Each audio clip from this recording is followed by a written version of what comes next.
I am Trevor Williams here with Global Atlanta. We are coming to you here from Atlanta, Georgia, but we've got a discussion that's going to be spanning the world today. I'm going to ask you all, first of all, before we really get too deep into this, to make sure your video is off and your microphone is muted. We are sort of doing an experiment here, trying this as a meeting format. We'll have a lot of participation, a lot of people joining, so we want to make sure that we preserve the bandwidth and the focus for the ambassador and the discussion that we have. Of course, we'll have time at the end for questions, and please start thinking of those as we speak and as you come in and as you hear things that prompt questions.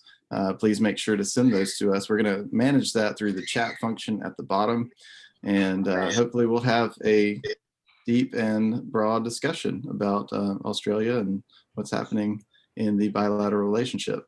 Again, my name is Trevor Williams with Global Atlanta, and of course we are the international business news source here in Atlanta. We cover Atlanta's connections with the world, and we could not do that without our generous sponsors and supporters, strategic partners like the Atlanta Council on International Relations. If Tony can hear me, I'm going to ask Tony to go ahead and provide us some brief remarks about the Atlanta Council on International Relations before we jump into the call with Ambassador Arthur Sinodinos of Australia. I'll introduce him formally here in just a moment. But Tony, would you mind setting the stage for us and telling us about the Atlanta Council on International Relations? If you cannot hear us, I'm going to ask Tamer Chavusgil of Georgia State University Center for International Business, Education, and Research to give us some sponsor remarks as we get Tony's situation worked out. Tamer? Thank you so much, Trevor, and it's a great pleasure to host Ambassador Sinodinos today. He is really the right person for this audience. He's got an illustrious background in international business, having served in senior positions in the Australian government as well as in Parliament, as Minister of Industry, Innovation, Science, worked for Treasury, Senior Economic Advisor to Prime Minister John Howard, and on and on. It's amazing. But one of the most interesting things about him is his multicultural roots, which I think go to Catalonia, his family legacy. But it's a great pleasure to have him speak to us today, especially at this time, at this particular critical point in time when the entire global economy is transitioning into a new world order. And we are talking about a change in the nature of the global supply chains, opportunities that Australia may present as a partner of preference, supplier of preference in various high technology areas. When we are perhaps discussing the TPP, perhaps the United States rejoining the TPP, and an initiative, a recent initiative that Australia has put in place, a digital trade pact, digital trade agreement with Singapore, and the possibility for the United States to become part of that. But let me just welcome everybody and also give special welcome to Ambassador Sinodinos. It's a pleasure and honor for us to host you here today. Thank you. Thank you, Tamer. Tony, do we have you now? Okay, unmute if you wouldn't mind unmuting yourself and Trevor, give us an introduction. We can, sir. Tell us about the Atlanta Council on International Relations and our strategic partnership and what involves you here. Yes, thank you, Trevor. Good morning, Mr. Ambassador. Before I extend my remarks, I'd like to remind the audience that Wednesday, July 7th, we are hosting a luncheon for the Indian Ambassador, Taranjeet Sandhu, at the Buckhead Club. The time will be 11:30 a.m. to 1:30 p.m. Details will be posted on our website shortly. Trevor, thank you for the honor and the privilege of partnering with Global Atlanta, the finest commercial magazine in the American Southwest. The ACIR has a 75-year heritage in the city of Atlanta, the state of Georgia, and with entities throughout the American Southeast. Our membership is rich with distinguished professors, with CEOs, current and former, retired military, and consuls general from the various consulates throughout the Atlanta metro region. The common denominator is our focus on international affairs and everything it entails. The ACIR is mindful of our Australian cousins, faithful allies with a democratic government, geostrategically located in the Pacific region. And Mr. Ambassador, we commend Australia for its courageous position with regard to the Chinese, the Chinese party, intransigence and attempted intimidation. The ACIR stands with Australia, and we congratulate Global Atlanta for hosting its ambassador to the United States. Mr. Ambassador, welcome, and we certainly look forward to your address. Thank you, Tony. Thank you. Thank you so much, Tony. And Tamara did such a great job introducing the ambassador. I'm going to cut my introduction a little bit short, but I wanted to give credit where it's due here. His Excellency Arthur Sinodinos, the ambassador of Australia to the United States, took up his posting in February of 2020. What a time to become ambassador to the United States. And I wanted to note that he also has as Tamara mentioned, extensive experience as Australia's Minister for Industry, Innovation and Science, which to me is an interesting grouping in itself that we could potentially talk about in the context of some of our discussion. But also served as a senator for New South Wales in the Australian Parliament from 2011 to 2019. Also held roles in the cabinet during his parliamentary career, including cabinet secretary and assistant treasury. I'm going to stop there, Mr. Ambassador, because I want to preserve time for our discussion. Sure. And I'm sure we will weave in some of your experiences as we go. But why don't you set the stage for us? I'd be curious, just as a layup here, to potentially have you give us the lay of the land of the U.S.-Australia relationship, where it stands, and maybe how your posting has gone a bit differently than you expected it might. Well, thanks very much, Trevor, and thank you to Global Atlanta for the opportunity. And just to follow up on Ambassador Sandhu getting down there in July, I'm very keen to get to Georgia and to Atlanta. I had a visit with Senator John Ossoff the other day, who partly has an Australian background, and we talked about the opportunities for promoting the relationship between Australia and Georgia. I think there are great opportunities when I look at the diversity of industries and the diversity of people, education institutions in Georgia. So I think some really exciting possibilities there. I've been here since February of last year. I had about 6 weeks of running around, getting to meet people before we had to go into lockdown. And through last year, we largely worked from home.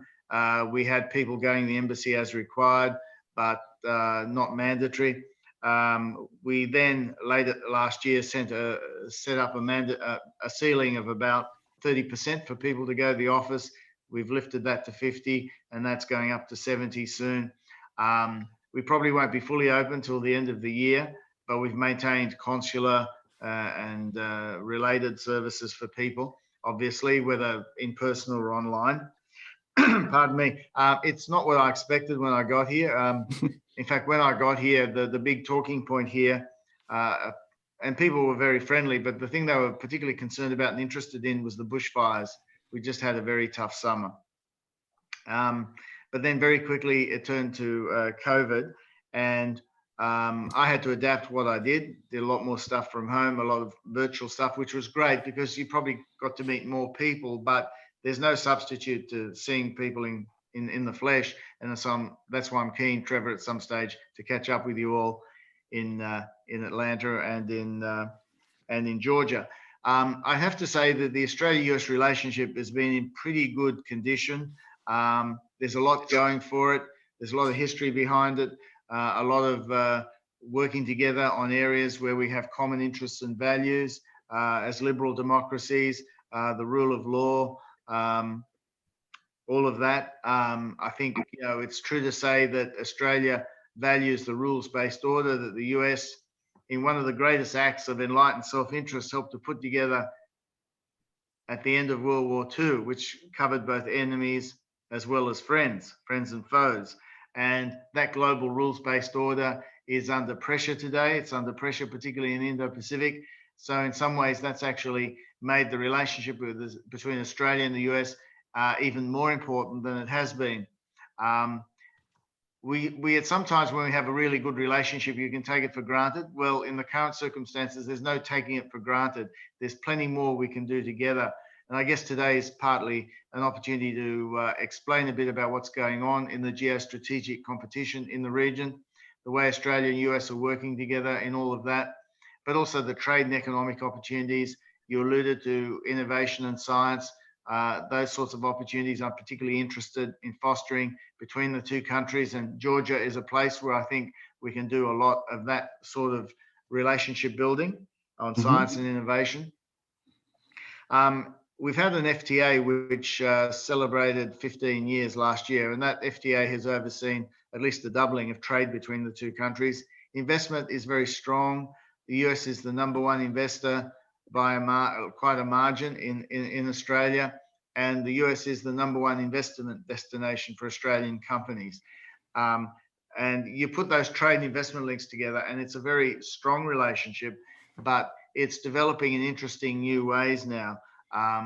We've relied quite a bit on the US for high-tech exports, including defense exports, and we tend to export a range of commodities and other things here to the US and services.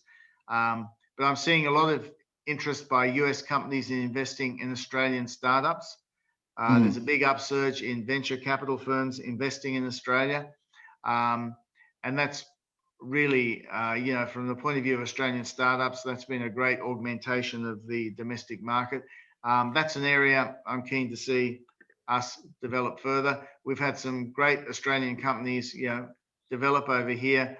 I think of companies like Pratt's Visy, do the cardboard boxes over here, Lend-Lease, who do a lot of work with the US government, Macquarie, which does a lot of work in the infrastructure space, owns assets over here. So there's a lot going on in the relationship. And part of what I want to convey to people is that those new areas of the economy developing in Australia around science and technology are quite significant. We punch above our weight in those sorts of areas. The challenge we have in Australia is commercializing a lot of the science and tech, whereas the US, I think, has a better model for doing that. And so from my perspective, part of what I want to do during my time as ambassador is understand better how we can do a good job in Australia at commercializing, learning from the US experience, always keeping in mind, of course, different scale economies, different cultures in a way.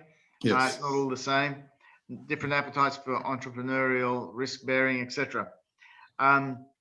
But all of this is happening in the context where the US under the Biden administration is putting a lot of focus on allies and partners. And that's important for us because we've had a tough time with China in recent times. They've put a lot of pressure on the trade front on Australia because they view us as having spoken out on issues that they're not comfortable with, whether it's Huawei and its role in the 5G rollout in Australia, interference in our political parties or in our political processes. We've had to put in place legislation to deal with that. We've put in place measures to counter foreign interference in the education system, particularly in our universities. And while we have framed that legislation and those rules as country agnostic, China have felt often that it's aimed at them. Well, I would say that at least you framed them as country agnostic. I think we've had the challenge of even ostensibly saying that they're targeted. I definitely want to jump into the China question, but I don't want us to get too deep before we start our conversation here. And I wanted to ask you, because you mentioned the rules-based order, I think that's gonna kind of frame our entire conversation, really. But does Australia have confidence in the U.S. commitment to the rules-based order, and how has the past, say, 4 or 5 years? Obviously, you're a diplomat, you can't comment on politics, but in general, is Australia confident of the U.S. commitment? How has COVID-19 really shaken up the global order and question some of the assumptions that we've had for a long time? Well, look, I mean, our attitude is that the US in recent times, by talking about the importance of allies and partners, by the measures the administration has taken, particularly early on, to engage with senior partners in the Indo-Pacific like Japan, Australia, Korea, and others, the Quad being elevated to the leaders level. These have all been indications of the priority that the US places on allies and partners as part of its network for countering overreach by China in various areas. One of the unique advantages of the US is this network of allies and partners, and that should be leveraged as we seek to persuade China that they're better off being part of the global rules-based order, which can be adapted to their rise. But the idea is not for that global order to be upended, and then we just have, in effect, a version of the law of the jungle where the most powerful just can do whatever they want and everybody else has just got to suck it up. We want that global rules-based order to continue in some form, and we think that's important given the sort of principles and values that underpin countries like yours and mine. So from my perspective, a lot of what we're saying to the administration is how do we all work together to encourage China to rethink its current aggressive, assertive approach. Definitely. And I think that is a different approach that President Biden has taken from President Trump. I mean, that's just a fact. Obviously, you can argue on the effectiveness of each strategy, but the idea of approaching this challenge with partners instead of in America alone approach, I think is a change in policy for sure. Give us a sense for what's happening in Australia with COVID-19. Obviously, Australia has been lauded for the health outcomes that have been associated with its relatively aggressive stance on keeping travel in check and keeping borders, I won't say closed, but having quarantine capability limiting the number of entries, I guess, if I understand that correctly. But of course, Melbourne's just come out of a lockdown, but you've got cases in barely the double digits where we're seeing 22,000 here, as of course populations are different, but as a downward trend. So tell us about Australia's response, the balance between the economic impact. Of course, your country has a lot of tourism in a normal year, balancing that economic impact versus public health imperatives and how you've approached that. Yeah, thank you. I think early on, the attitude that the government took was that it had to restrict the borders, particularly in relation to China and then Italy and other parts of Europe as the COVID-19 started to spread. At the time, it wasn't clear how to handle COVID-19. So the view was that the best way was to lock down to try and stop the spread of the virus.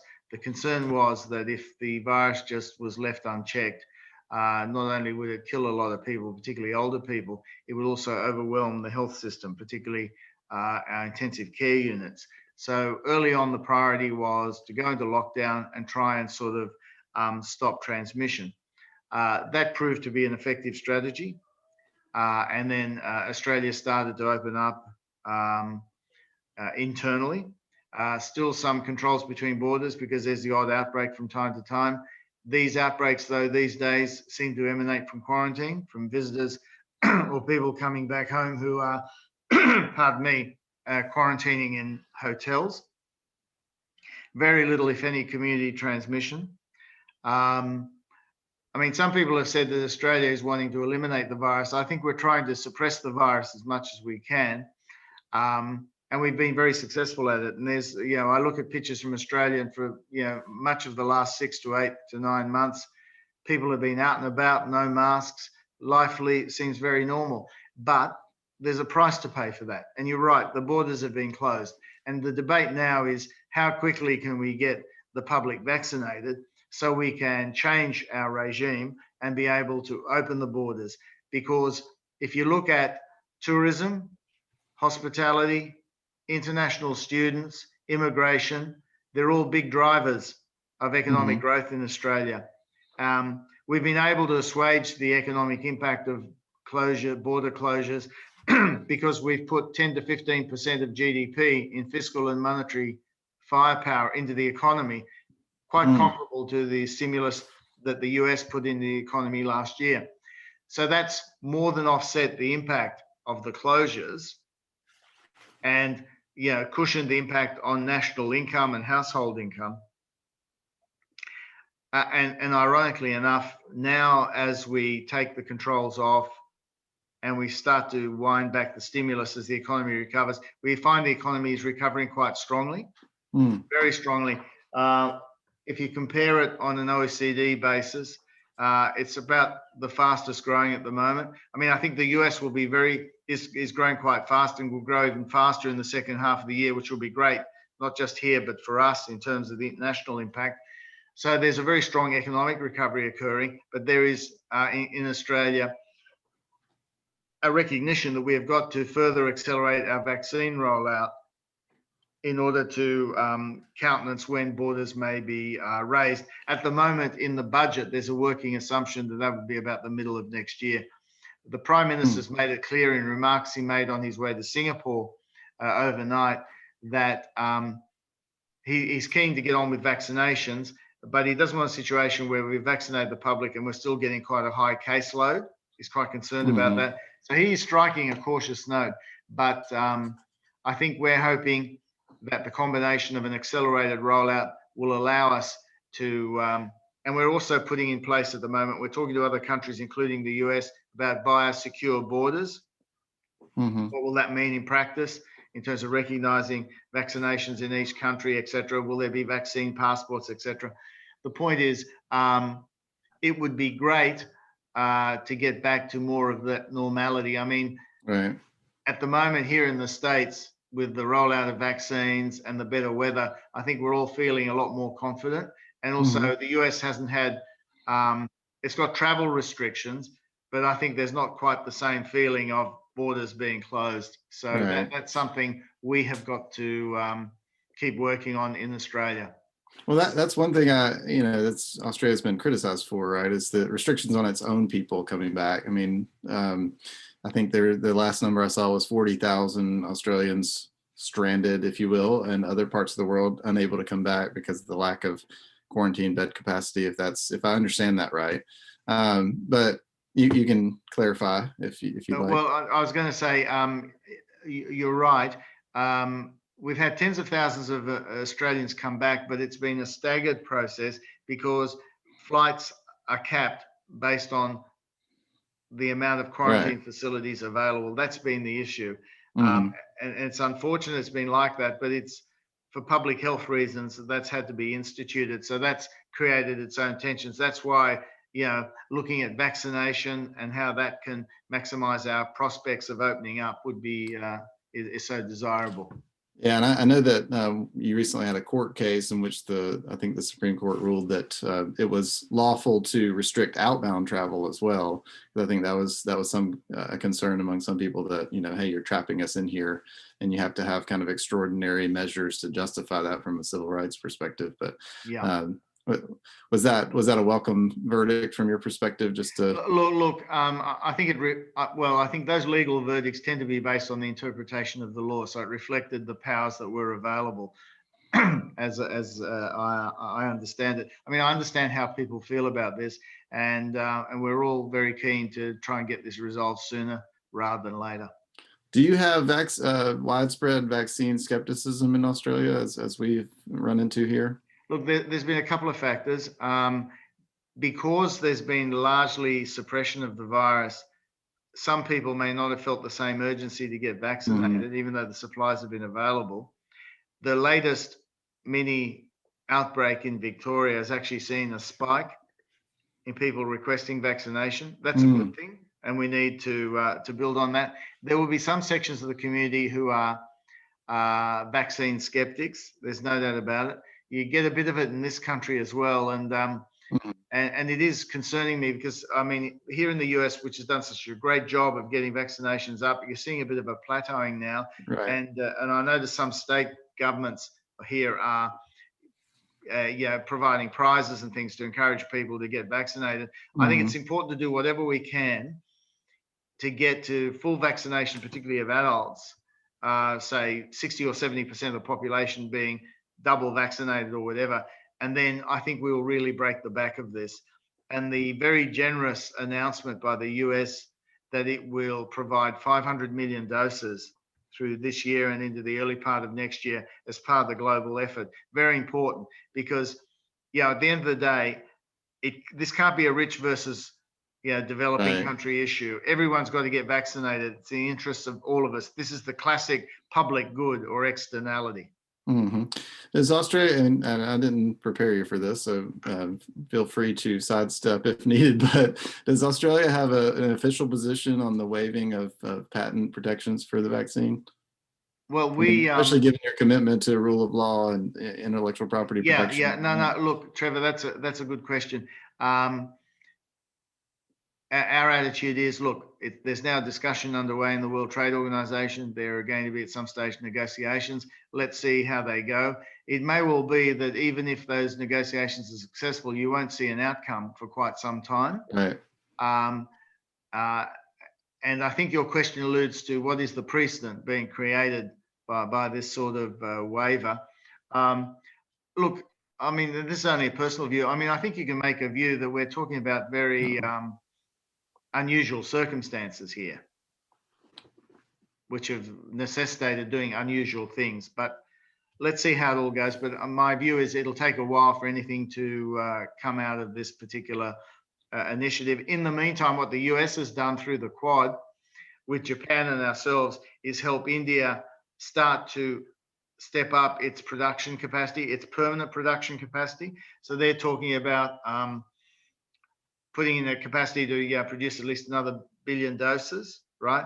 Because they see this not only as useful for the pandemic now, but an investment in the future, given that we're likely to have further pandemics. For sure. Yes, and there were great pains, and this is a good segue to the Quad and its elevated status at the leaders summit in March. There were great pains taken to not frame this as it's explicitly a vaccine diplomacy initiative or a counterbalance to China or anything like that. So this was framed in sort of a long-term humanitarian sort of mentality.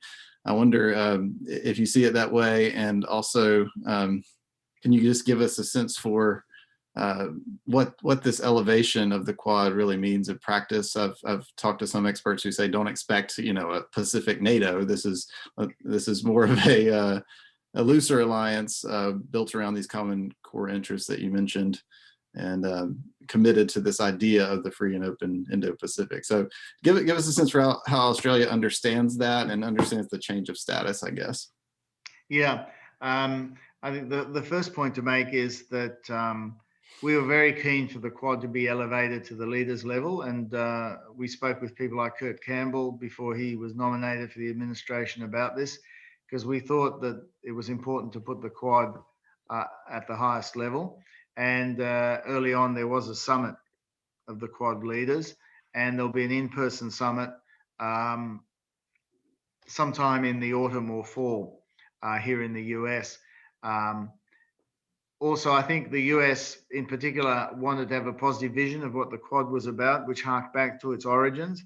The Quad was put together after the tsunami, the East Asian tsunami, and in 2004. And so it really always has had this idea of bringing like-minded countries with similar values and interests together to work on common issues. But as you alluded to before, often it's been, for humanitarian and related reasons. And so the three areas that were taken up as part of the Quad are in part humanitarian, the vaccine diplomacy I alluded to before, climate change, working on our ambition on climate change. And the third area is critical and emerging technologies. These are the areas where China is investing very heavily. It wants to dominate those future industries. We're talking about artificial intelligence and machine learning. We're talking about quantum computing, hypersonics, space, cyber. You go through the list. Anyway, and the idea is from a US and Quad perspective, making sure the countries with similar values and interests like us actually get to set the rules and standards in these emerging industries, where there's, it sort of overlaps between economics and national security. They have a national security significance, a lot of these technologies. So how do we set rules and standards that we can all live by? Because we feel that if the rules and standards are left to be set, if you like, by authoritarian states, it will be done in such a way as to undermine the global rules-based order. So that for us is a very important function of the Quad. You're right, it's not an Asian NATO. It's not meant to be bureaucratized or institutionalized. It's a relatively loose grouping of like-minded countries who want to cooperate on a whole slew of issues. I think President Biden was keen to talk about what the Quad was for rather than what it was against. Right. I don't think the Chinese are comfortable with the concept, but even if it doesn't directly threaten them as an Asian NATO, I think what they're concerned about is that it highlights one of those unique advantages of the US, which is its network of allies and partners. Yeah. Well, talk about that in the context of the G7. I know that Prime Minister Morrison will be there and has a strong message that he wants to send about some of the things you were just talking about. But is that a sea change to see Australia sort of, at least in an ancillary sense, have a seat at that table and be able to press its concerns in that global forum? Well, the last 2 or 3 years, Australia has been invited to be present at some of the G7 discussions. This year, that's along with India, Korea, and South Africa. And it is an opportunity to talk about the issues we have in common. The president has made it clear from his perspective, the G7 is an opportunity to talk about democracies and how they can work together. And that has a lot of dimensions to it. It will also cover issues around climate change. I think they're making or have made a statement around financing of coal-powered plants, for example, that sort of thing. But I think the main focus is actually to send a message that America is back, is very much a part of multilateral and plurilateral organizations, and that America wants to work with its allies and partners on matters of common concern. One issue that the Prime Minister will raise is economic coercion. As you know, we've been the subject of a lot of trade restrictions from the Chinese in recent times, and there's quite a bit of discussion about how countries work together to push back on that. Is that mainly through reform of the World Trade Organization? Is it through action we take in combination to put sanctions on China if it starts to try and single countries out? But the most important thing is the fact that we have come together as a series of countries to talk about these issues and look at common response mechanisms or collective response mechanisms. And the president is also talking to the EU next week, and there's going to be a tech and trade council that will be pursuing quite a strong agenda of US and the EU working on many of these issues. So you can see how a lot of these mechanisms coming together to complement each other. The president will be at NATO next week. So part of the discussion there will be also about the role of NATO vis-a-vis issues to do with China. Now, NATO is obviously focused on Europe, but there's increasing recognition in NATO about the need to take account of what's happening in the Indo-Pacific. And in fact, we're seeing a lot of EU countries put out policy papers about their approach to the Indo-Pacific. And the UK is sending its carrier strike group, Queen Elizabeth II, and the associated carrier strike group through the Pacific in the second half of this year, and they'll be joined by other ships from other countries. So there's a lot of focus on how do we send a message that we are united in defending the rules-based order and promoting it.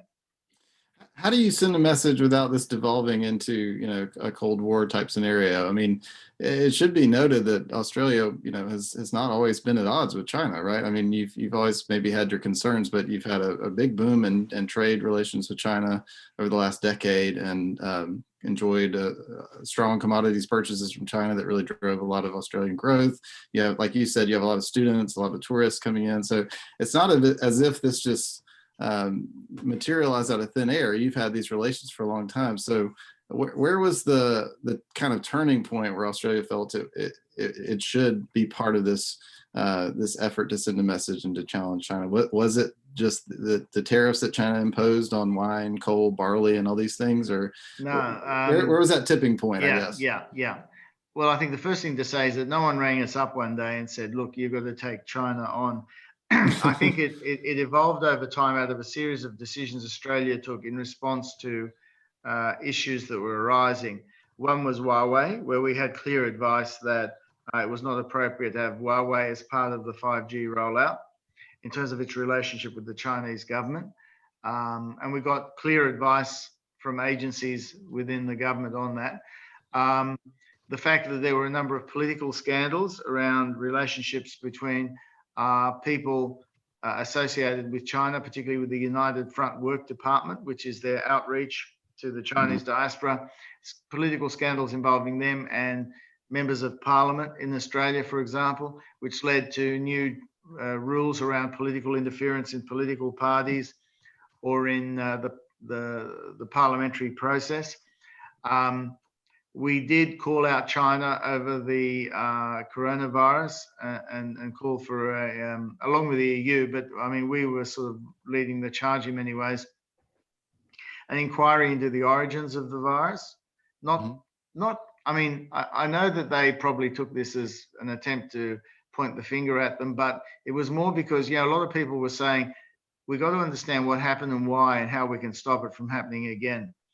That was our view. Now, all of that, over time, there was a series of incidents then, which led to a situation where I think the Chinese decided we were speaking out too much, even though we were, as you alluded to, a big trading partner with them, and that therefore we need to be taught a lesson, which was to put us in the deep freeze, put restrictions on certain trade in certain goods and services. And you mentioned some of those with wine and barley and coal and others.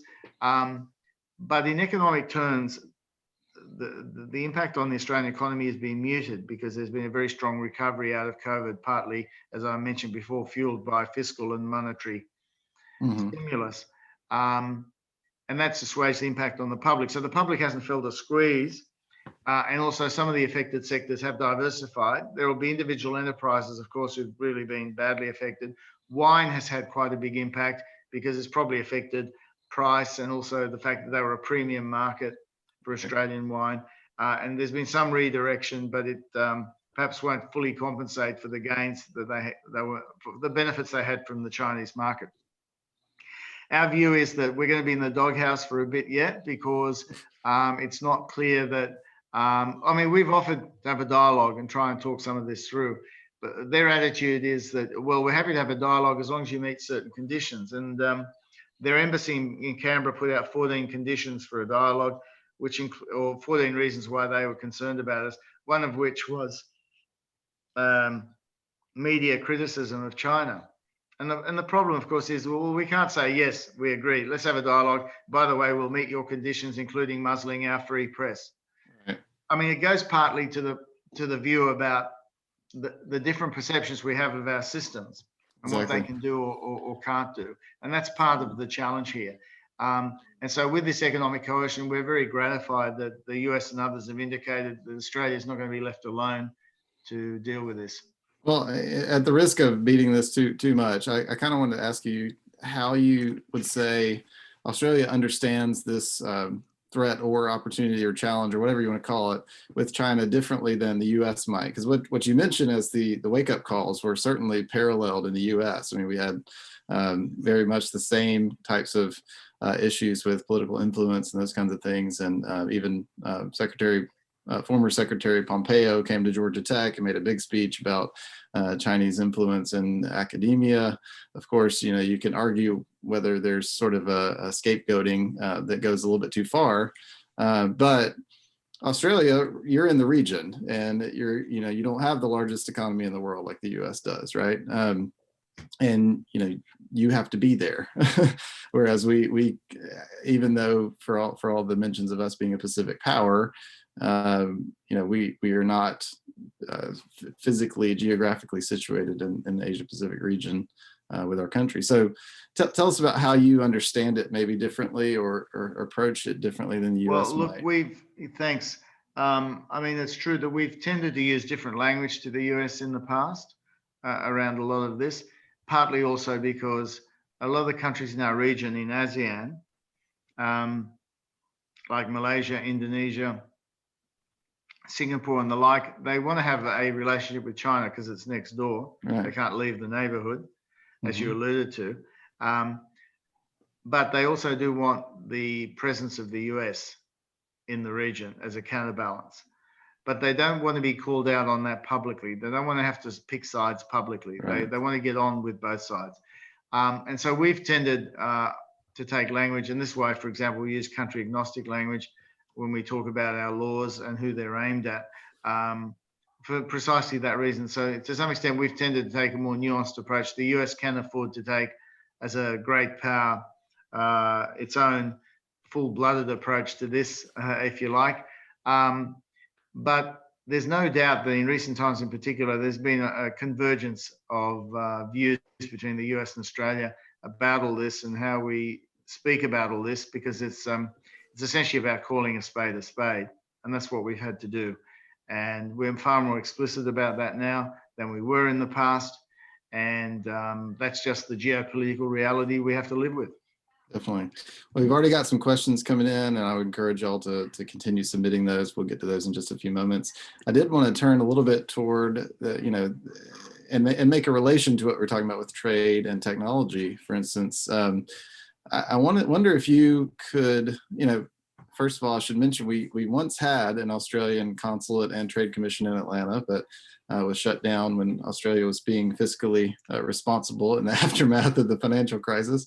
So I think it was 2012 when it shut down. But tell us a bit about how your mission here in the U.S. works. I know that Australia has a unique approach in that sometimes diplomats have an explicit dual function. I know a lot of diplomats are working on commercial issues as well, but you appoint a lot of your diplomats to be both consular and trade representatives officially.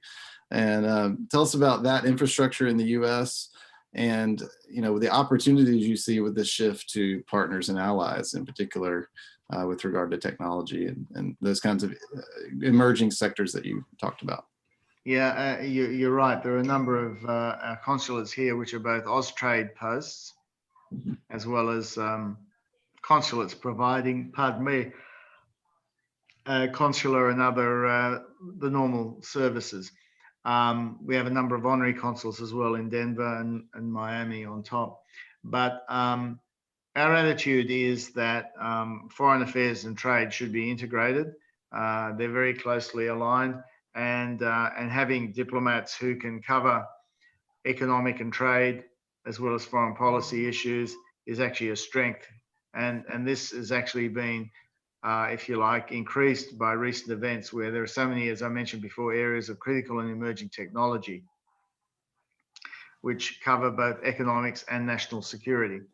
And what we do on the technology side here, we have a number of our major scientific institutions, the CSIRO, the Commonwealth Science Organization, are represented here. They do good work with American companies and American institutions.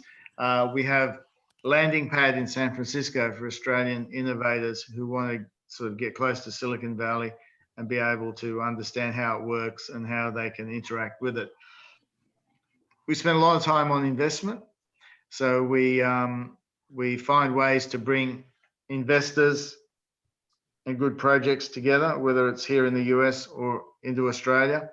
We have some priorities around that at the moment. Areas like food, modern manufacturing, clean energy is another one that's coming up, becoming quite important, as you can imagine, with climate change. with modern manufacturing, we're looking to promote smart manufacturing. We have quite we had a traditional manufacturing base, which was inward looking and fragmented. It was based on tariff protection. So it wasn't really that internationally competitive. But now we're developing more smart manufacturing based on the Internet of Things and greater digitization. And also we have a very big spend on defense industry. And that is actually, I think, driving a lot of the innovation and smart manufacturing as well. Big spillover effects to the commercial sector. So our job here is to try and identify those sectors that Australia sees as a priority, and how can we identify firms here that could potentially invest there. And then our job over here is I look at a place like Georgia, for example, and I think, well, okay, what are some of the standout opportunities in Georgia, and how do we get Australian firms interested in that? It's not just about creating jobs in Australia, creating jobs in the US as well. And you've got some great Australian companies like the ones I mentioned before, Pratt and Lend-Lease, who are creating thousands of jobs here in the US.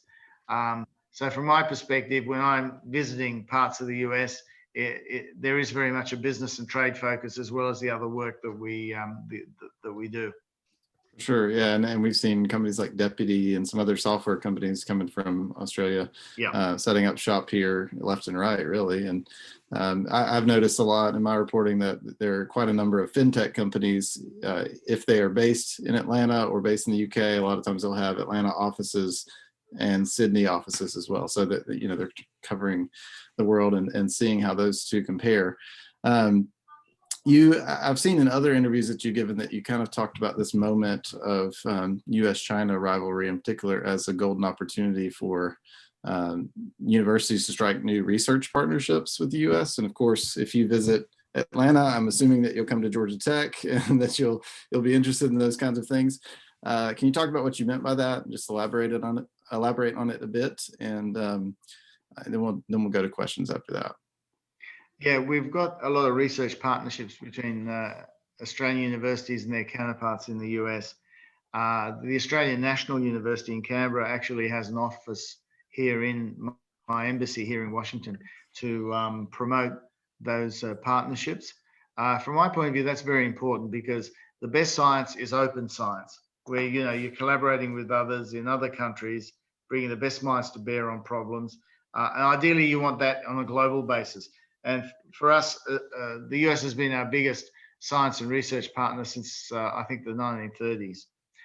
China's become very important to us on that level as well, but both Australia and the US now face challenges in how we deal with scientific cooperation with China to make sure that we're not inadvertently being used to promote the development and distribution of dual-use technologies, which have both a military and civilian use.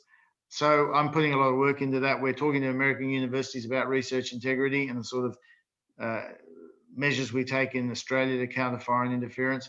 But what I'm encouraging, I did a keynote speech to the Australian Universities Conference last week, and I said to them, look, don't just think about universities in the US, think about think tanks, think about government agencies like DARPA and the others.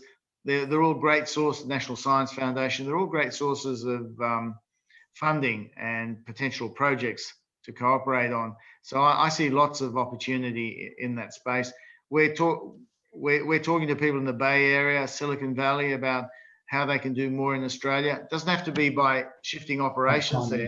They can operate from here, but they can use people remotely working in Australia. So I'm seeing quite a few of those opportunities opening up. Yeah, sorry, I think we're getting an interruption here. Hold on one sec. Okay. Sorry about that. We're going to thank you for that response. We're going to move to Q&A. We're going to give priority to our buddy Tony here from the ACIR. He's asking about Australia having initiated a vaccine distribution policy for its poorest neighbors in the region. And aside from the moral aspects of that, seems to be also designed to undercut China's soft power vaccine diplomacy. And he wonders, has Australia made inroads with this initiative? And of course, you mentioned the imperative of getting your own population vaccinated as quickly as possible. So how do you see that? We've set up a $600 million initiative to help vaccinate people in our own backyard in the Southwest Pacific. and also in Southeast Asia. And as part of the Quad, we put another 100, I'm talking in Australian dollar terms, another $100 million into the Quad Vaccine Diplomacy Initiative. We've also put $130 million into the COVAX facility, which is helping to distribute vaccines worldwide. And we're very keen to see what more we can do. From our perspective, we want, with the US and France, who have an interest in the region, and New Zealand, to have the Pacific completely vaccinated within a short space of time. It goes back to the point I made before, Trevor, about this can't be a question of developed versus developing countries. We're all in this together. And that's why I think Tony's question is a good one, because we all have an obligation to do things about this. And Australia is seeking to do this in the context of its own region, both the Pacific and Southeast Asia. But there's more to do. And I think the recent US initiative, the $500 million doses, is a very important contribution to that work. Well, you're talking about a lot of money being splashed out, obviously. And I'm just curious personally, you can answer this with a yes or no if you want, but given your treasury background, are you concerned about all this monetary supply coming in either in the US or in Australia? Because you mentioned a lot of the economic recovery in Australia has been predicated on that. Does that bother you and worry you? A good question, Trevor. There are a couple of interesting things going on. What should happen in theory is that as the economy grows under stimulus and as other sources of growth take over, the sort of debt to GDP ratio should stabilize or start to fall as GDP growth accelerates relative to debt. So that's important. There may well be a period of fiscal consolidation to come in economies like Australia. There seems to be less pressure on the US to do fiscal consolidation, partly because of its reserve currency status. Leave aside politics, its reserve currency status puts it in a different category to economies like Australia. But our fiscal and monetary measures got a tick the other day from S&P, the ratings agency. They retained our AAA rating. Others, sort of like Fitch, I think it is, or whatever, are sort of withholding judgment at the moment. But these measures were necessary to get us through this period. There will be a period of unwinding. The other complication of all this is that wages growth has been pretty anemic for a while in Australia, just like the US. And so there's a view that we should keep pumping the economy up to get unemployment down to around 4% or under, which is seen as a level of unemployment consistent with not igniting inflation, but which would hopefully get more wage growth going. We're already seeing some inflationary pressures starting to increase both here and in other economies. Not clear whether that is temporary and caused by supply blockages, which will ultimately be unwound, or whether we start to get a bit of a wage price spiral in which higher wage price expectations become embedded. So it's a very good question, but I think we're going to have to come back to that one. Yeah, definitely. I knew I'd get more than a yes or no from you. So thank you for that thorough response. We did have one question. I'm skipping around a little bit based on what we've already talked about, but Janet Walsh asks, she says she works with companies in the US who want to set up business operations in Australia.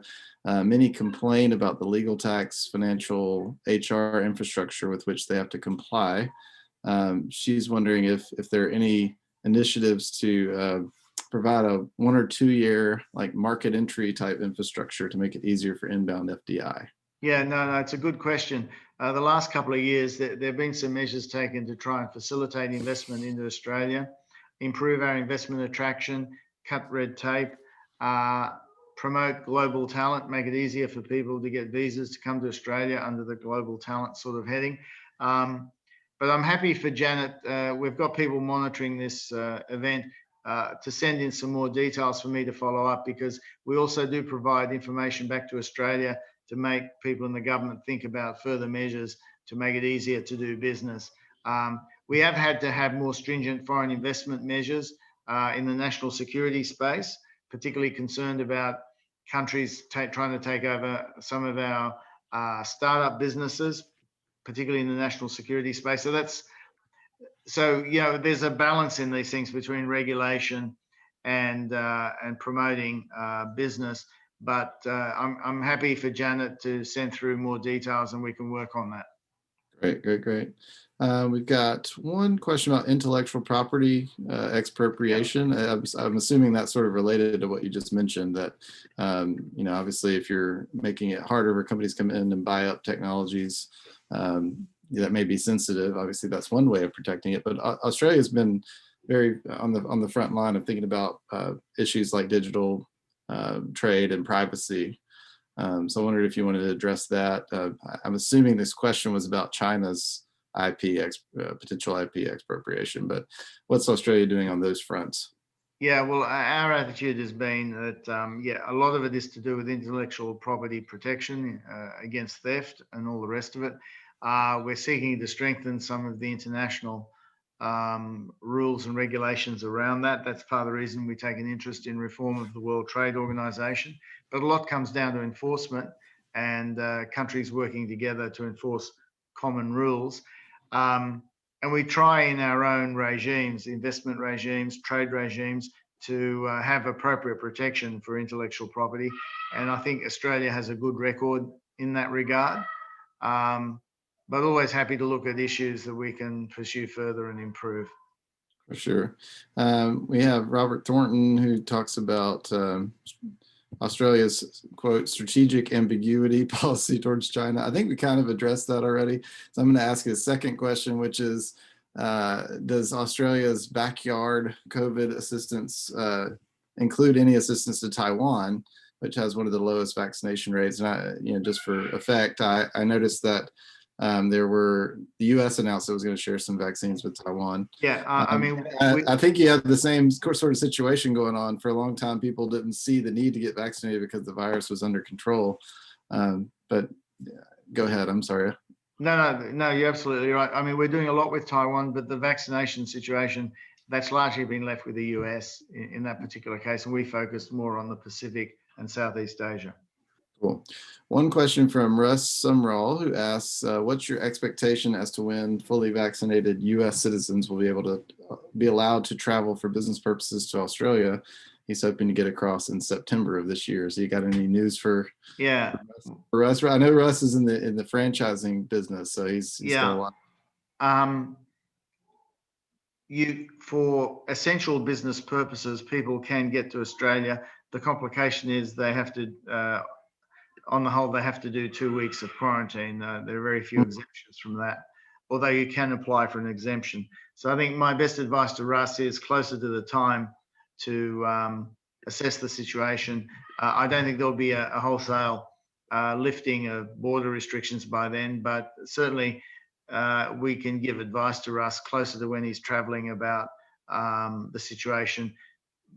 We will need a better idea of what sort of business he's involved in as well. Great. We got 1 quick minute left, so I'm going to ask Melinda McBrayer mentions that she's working for an Australian company called Moving Hub that's looking at Atlanta. That's a real estate property technology. She wants to talk about opening up Moving Hub here in the U.S. and helping out with that. So that's yet another Australian company weighing the market. I wanted to ask you just kind of a one final question. How can we here in the South, I think sometimes we view, you're Southerners from a hemispheric perspective, we're Southerners from a U.S. perspective. We kind of view ourselves as very far away. We don't have direct flights, right? It's a long way geographically. So how can we sort of be helpful, I guess, in raising Australia's profile? And what would you like to see from political leaders or economic development leaders who may want to entertain prospects for Australian investment? And how would you advise them to raise the profile of the relationship? I think just to Melinda's question, we're happy to get Austrade to look into it and facilitate what she may need in terms of assistance. So get in touch, please, with us.